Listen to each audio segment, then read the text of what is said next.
Okay, so on this episode of Tale of Two Cars, we're back on Tack Hammer and we have made quite a bit of progress. Let me show you what I did.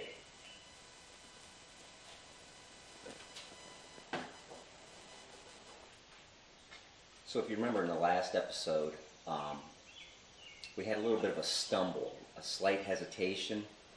So I went back to basics, and inside pretty much every HEI ever built, there's one of these. And what's kind of cool is, and I'm actually going to keep it, this one's still stamped with the original GM logo on it. So I'm going to assume that it was factory. And the reason I replaced it, it's up underneath here. Anybody that's ever dealt with HEI, when they quit or start going bad, you start having some very interesting problems. Most of the time, mine would just shut off. But this one started throwing code 42, and if you look at code 42 in the manual, which I highly recommend you get, it says to replace that or replace the ECM. So I figured if I was doing that, I might as well do the plug wires and plugs as well. And I highly recommend getting fitted wires for C4 because most of them are right angle on both ends, except for one, and that plug wire is number 6. Number 6 is straight on this end, 90 degrees at the cap end. The reason that this end is straight is because it goes between the dipstick, the header, and the bracket that holds the dipstick, and it makes like a triangle. So one of those won't fit, but I'm going to see if that, there we go. So we had a slight misfire on number 6. We replaced the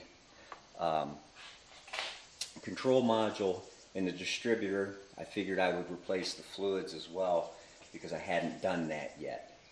When you set the timing on a C4, you have to unplug this wire. It's the tan and black, and the book says to set it at 6 degrees, but I set mine at almost 10.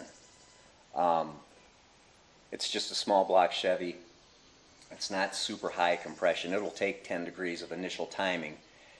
So when you start it up, the computer sees that as base timing, and then it'll add timing or pull timing according to load.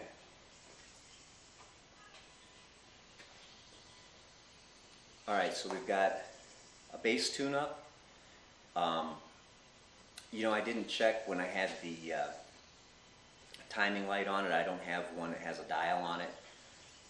But like on the Camaro and on the wagon I shoot for about 36 as far as the total timing goes, and with the Camaro I shoot for 40.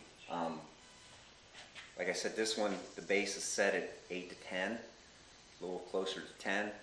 Got the initial timing set, plugged it back in, all the codes went away.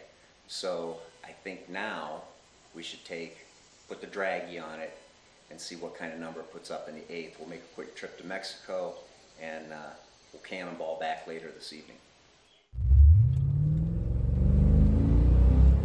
Alright, so we're back, and we went 975 in the 8th with a 2.29 in the 60 foot. I'm going to roll in the little data thing here. I actually made 3 attempts, but for sure these tires simply don't do anything from a dead stop. No, it'll go right into tire fry, so excuse me. For sure we're going to end up getting the drag radials off the Camaro. It's going to look really weird driving down the road with the IROC wheels in the back, and the Riddler wheels in the front, but we're gonna have to try it because now it has my curiosity sort of going nuts, because 975 with a 1.8 or a 1.9 60 foot, that would almost put you at like 9.5.